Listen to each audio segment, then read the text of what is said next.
"This has to be a joke," Michael Harrison said, tossing my carefully prepared proposal onto his mahogany desk. "You want us to completely rebuild our software platform? Based on some wild theory about cloud integration."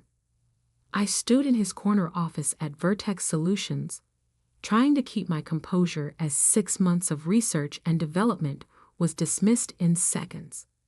The Seattle rain tapped against the floor-to-ceiling windows, matching my sinking mood. "It's not a theory, Michael," I explained, pulling up market research on my tablet. "Every analysis shows enterprise software is moving to the cloud. If we don't adapt—" "Listen, Alex," he cut me off, leaning back in his leather chair. "You're a good developer, but you don't understand business. Vertex has been providing on-premise solutions for 20 years. Our clients trust us because we're stable, reliable, traditional. My name is Alex Foster," and at that moment, I was watching my boss make the biggest mistake of his career, though neither of us knew it yet. "Our biggest clients are already asking about cloud options," I persisted. "IBM, Microsoft, even Oracle are all moving in this direction. We need to." "What we need," Michael interrupted again, "is for you to focus on maintaining our existing systems, not chasing trendy buzzwords." He stood up, signaling the conversation was over. As I reached for my proposal, he grabbed it first, crumpled it into a ball, and tossed it in his Trome wastebasket. "This meeting never happened," he said. "Get back to work on the Henderson account updates. That's what pays your salary." I left his office feeling numb. 3 years at Vertex, countless late nights and weekends spent coding. And this was what I had to show for it: my innovation literally in the trash. Back at my desk, I opened my development environment and stared at the code I'd been working on. Not the mundane updates Michael wanted, but my own version of what Vertex's software could become. I'd built a prototype in my spare time, proving that cloud migration wasn't just possible, it was inevitable. How'd it go? I looked up to see Samantha Wright, our lead QA engineer, perched on the edge of my desk. She was one of the few people I trusted with my ideas about modernizing our platform. "About as well as you predicted," I sighed. "Michael thinks cloud computing is a trend." Sam shook her head. "He's going to run this company into the ground. You know the Martinez account is already talking to Cloud Tech about switching." I did know. I'd been the one who discovered their migration plans while doing routine maintenance. It wasn't just Martinez either. Several of our biggest clients were quietly exploring cloud-based alternatives. "Maybe I should have waited," I said, more to myself than Sam. "Built more proof of concept. Or maybe," she lowered her voice, "you should take your ideas somewhere else. Somewhere they'll be appreciated." The thought had crossed my mind. I'd even received a few recruiting emails from competing firms. But I believed in what I'd built, in what Vertex could become if only. My computer pinged with a calendar invite. Mandatory team meeting. 4 p.m. Strange. Michael never called late-day meetings unless... "Layoffs," Sam whispered, seeing the notification. "Third quarter numbers must be worse than we thought." She was right. At 4 p.m., we gathered in the main conference room. Michael stood at the front, flanked by HR representatives. His face had that fake sympathetic look executives practice for exactly these moments. "As part of our ongoing optimization efforts," he began, "we're making some strategic adjustments to our workforce." I tuned out the corporate buzzwords, already knowing where this was going. When they started calling names, mine was among the first. "Please collect your personal belongings. HR will escort you out." As I packed my desk, I noticed Michael watching from his office. There was something in his expression, not quite triumph, but satisfaction. He found a way to get rid of the irritating developer with his disruptive ideas. What he didn't know was that I'd seen this coming. For weeks, I'd been carefully backing up my personal work, documenting my ideas, ensuring that everything I'd developed independently was secured. The prototype I'd built wasn't on Vertex's servers. It lived in my private cloud account, along with all my research and designs. Sam caught me at the elevator. "This is wrong," she said, hugging me quickly. "They're making a huge mistake." I smiled, feeling strangely calm. Maybe not. Maybe this is exactly what needs to happen. She slipped me her personal card. "Keep in touch. Something tells me you're not done disrupting things." In the parking garage, I sat in my car watching the rain fall on the windshield. 3 years of my life, dismissed with a form letter and an escort out. But as I thought about my prototype, about the future I could see so clearly while others remained blind, a plan began forming. My phone buzzed. A text from Marcus Wong, my old roommate from NIT, who now worked at a venture capital firm. "Heard what happened. Remember that conversation we had about cloud enterprise software? Still interested? Call me." I smiled, thinking of the prototype waiting in my private repository.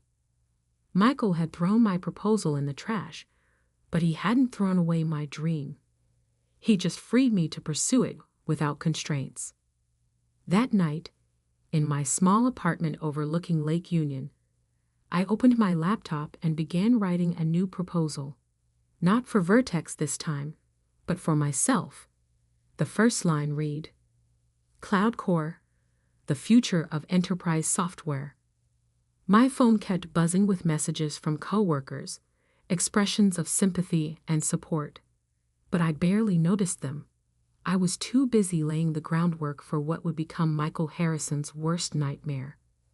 "Focus on maintaining existing systems," he'd said. I planned to do much more than that. I planned to make those systems obsolete. Opening my development environment, I began coding with renewed purpose.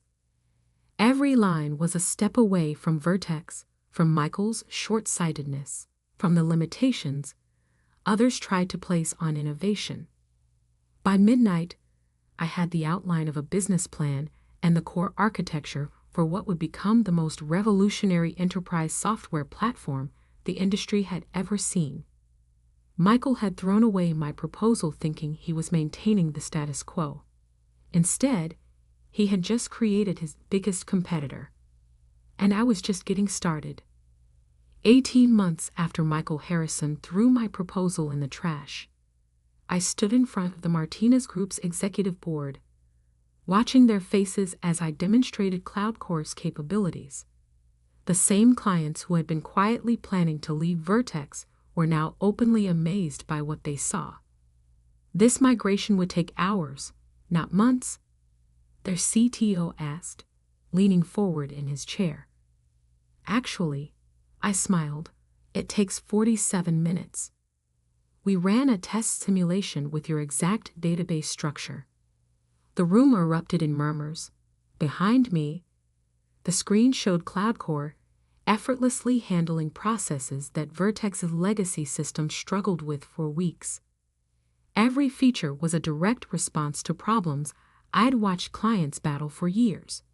Problems Michael had insisted weren't worth solving. "And the cost savings?" their CFO asked.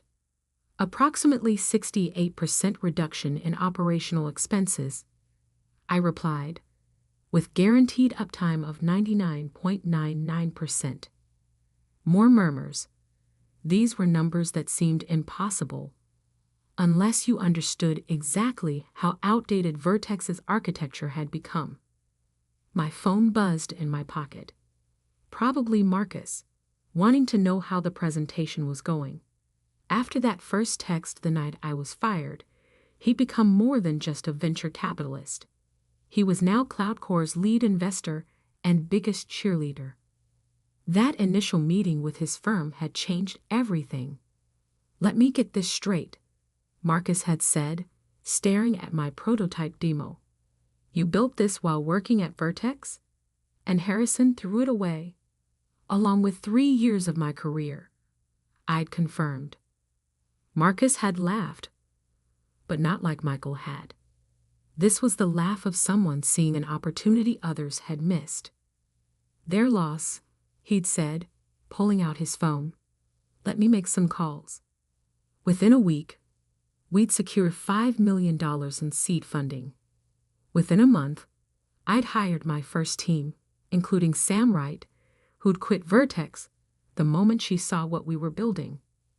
"Their QA department is a joke anyway," she'd said, dropping her resignation letter on Michael's desk.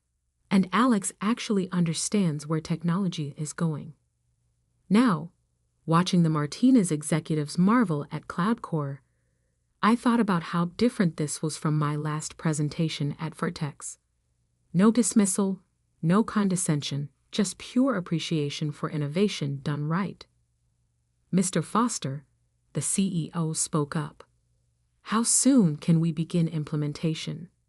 I tried not to smile too broadly. "We can start tomorrow. And please, call me Alex." Back at CloudCore's offices, a modern space in downtown Seattle with views that made Vertex's building look shabby, Sam was waiting with our team. "Well?" she asked, though my expression had already given it away. "Martinez Group is in," I confirmed. "Full platform migration, 3-year contract." The room erupted in cheers. On our wall of client logos, Martinez would be the biggest yet, and the 3rd major client we'd taken from Vertex. "Oh, and you're going to love this," Sam grinned, pulling up an email on her screen. "Guess who just posted a job listing for Cloud Integration Specialist on their website?" I leaned over to look. Sure enough, Vertex Solutions was finally, desperately trying to catch up to where I'd wanted to take them 2 years ago. "A bit late," I mused, "especially since we just hired the top 3 cloud architects in the region." My phone buzzed again, this time with an alert that made me pause. Vertex Solutions stock down 40% after Q3 earnings miss. "Should we send Michael a thank you note?" Sam joked, "for giving us the push we needed to build something better." I was about to respond when our office manager stuck her head in. "Alex, there's someone here to see you. Says he's from Vertex's board of directors." "Interesting." I nodded. "Send him in." William Chen, Vertex's lead director, looked distinctly uncomfortable in our modern office space. His suit seemed too formal, too much like the old world we'd left behind. "Mr. Foster," he began, remaining standing despite my gesture toward a chair. "I'll be direct. We've been watching CloudCore's growth with concern."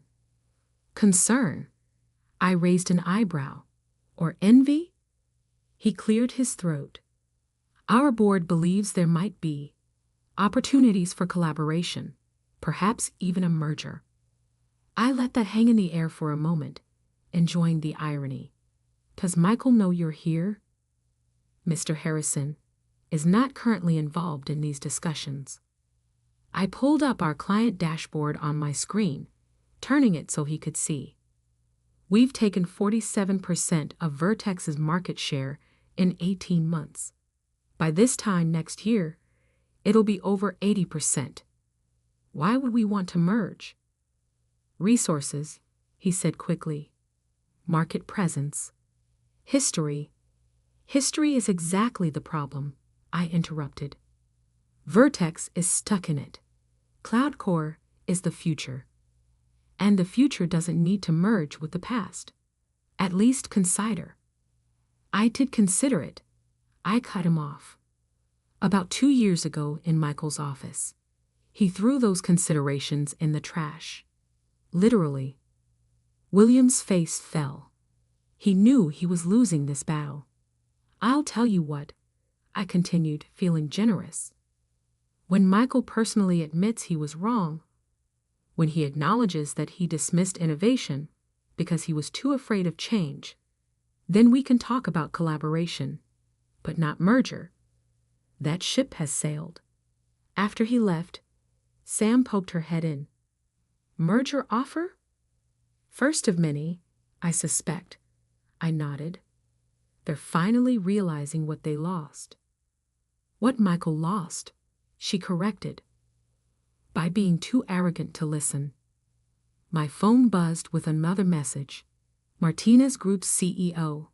Contract signed. When can your team start? I smiled, thinking of Michael probably sitting in his office, watching his company's stock price fall, wondering how it had all gone wrong.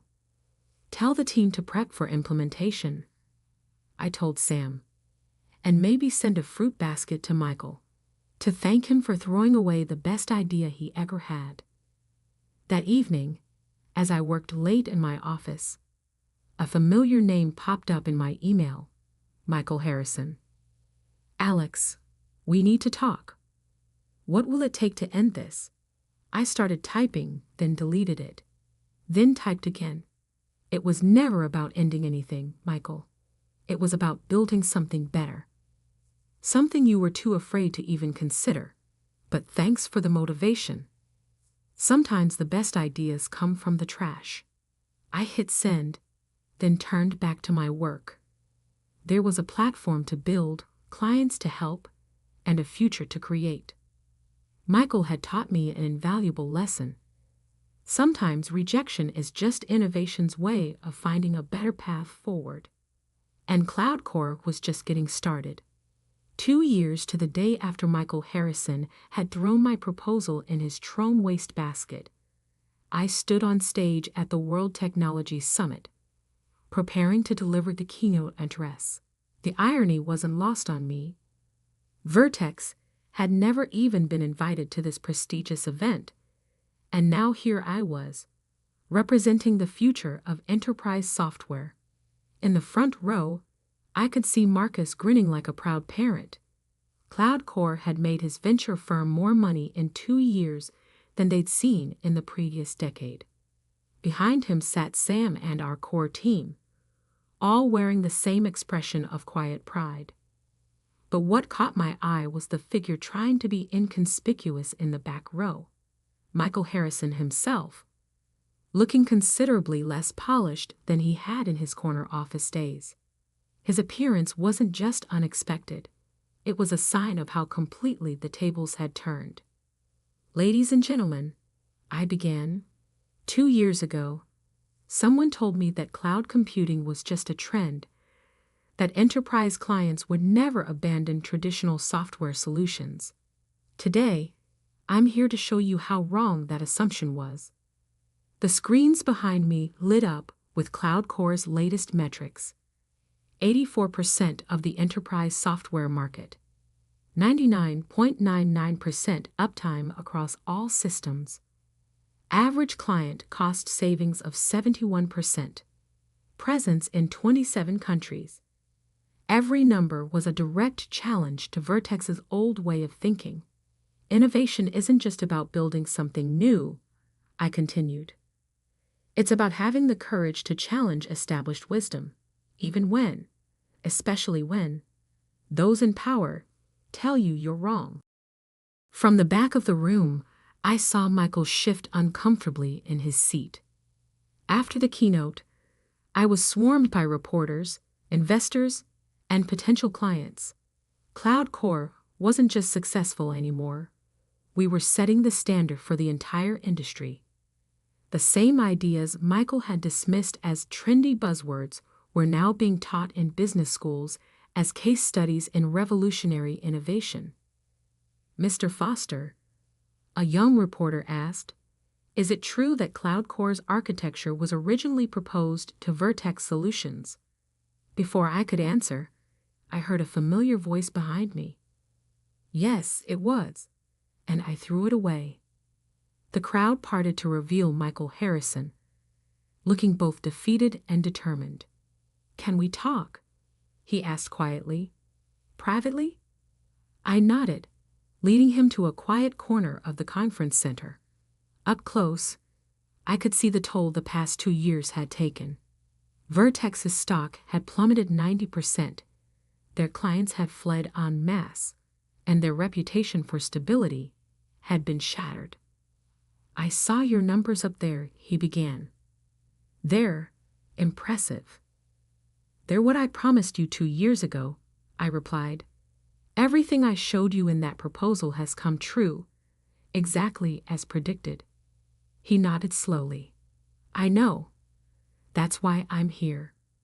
The board, they're replacing me as CEO. Vertex is dying, Alex. We both know it. The market evolved," I said simply. "You chose not to."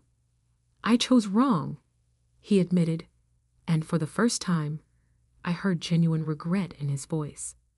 "I was so convinced I knew what our clients needed that I couldn't see the future when it was right in front of me, when you were right in front of me." I let that sink in for a moment. This was the admission I'd once thought I wanted to hear. But now, standing in the aftermath of CloudCore's success, it felt almost unnecessary. "What do you want, Michael?" He pulled out a folder, an actual paper folder, so characteristically old school. "One last proposal. Not a merger, not a takeover. A chance to save what's left of Vertex by letting us become a CloudCore implementation partner. Let us help other companies migrate from legacy systems to your platform." The irony was almost too perfect. You want to help companies move away from the very systems you insisted they'd never abandon? "I deserve that," he nodded. "But think about it. Who knows the pain points of legacy systems better than we do? Who understands what's holding companies back?" I studied him for a moment. The old Michael would have come in with demands, with corporate swagger. This Michael was different, humbled, but perhaps finally ready to learn. "Give me one reason," I said. "One reason that isn't about saving Vertex." He thought for a moment. "Because I was wrong. Not just about the technology, but about you, about innovation, about everything. And maybe helping other companies avoid my mistakes is the best way to make that right." I pulled out my phone and sent a quick text to Sam. "Remember that implementation partner program we discussed? Time to launch it. I'll have our team review the proposal," I told Michael. "But understand something. If we do this, it's not about Vertex. It's about the clients who need to move forward." He nodded quickly. "Of course. Thank you, Alex, for even considering." "Don't thank me yet," I interrupted. "You'll be starting from scratch. No special treatment, no guaranteed contracts. You'll have to earn every client's trust, just like we did." As he walked away, Sam appeared at my elbow. "Are you seriously considering this?" "Why not?" I smiled. "Sometimes the best revenge isn't destroying your competition, it's making them work for you." The next month was a blur of activity. CloudCore's partner program launched with Vertex as its first participant, though few realized the significance of that partnership. Michael stepped down as CEO, taking a much lower position leading Vertex's new cloud transition team. The tech press had a field day with the story. Former giant becomes implementation partner for innovative startup. But the real story wasn't in the headlines. It was in the quiet moments of transformation. One evening, I found Michael working late in our office, poring over CloudCore's documentation. "Your architecture," he said, looking up as I passed. "It's brilliant. I should have seen it back then." "But you didn't," I replied. "And that's why we're here now." He nodded slowly. "You know what the worst part was? Watching you succeed, knowing I could have been part of it, knowing I could have helped build this instead of fighting it. Everything happens for a reason, I said. Cloud Core needed to be built outside Vertex's constraints. We needed to be free to innovate without compromise. 6 months later, I stood in my office at Cloud Core's new headquarters, looking out over Seattle's skyline. On my desk sat an article from Tech Quarterly. Cloud Core revolutionizes enterprise software. How a rejected proposal changed an industry. My phone buzzed. A message from Sam. You need to see this. Vertex just completed their 100th successful migration to Cloud Core. They're actually getting good at this. I smiled, thinking of that Trome wastebasket in Michael's old office. Sometimes the best ideas rise from the trash, finding their way to success through unexpected paths. Another message popped up, this time from Michael. Just heard from the Martinez Group. They're recommending us to their partners for Cloud Core migration. Never thought I'd be grateful for being proven wrong. I typed back. Innovation is about being willing to change. Better late than never. Looking at Cloud Core's current metrics displayed on my wall screen, I felt a sense of completion. We hadn't just built a successful company. We had transformed an industry. Every client migrated, every system modernized, every partner brought on board was proof that innovation couldn't be stopped, only temporarily delayed. The final vindication hadn't come from proving Michael wrong.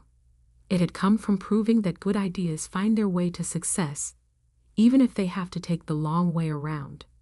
As I prepared to leave for the day, I passed our company motto, now emblazoned on the wall in our lobby. Innovation doesn't ask permission. It simply shows the way forward.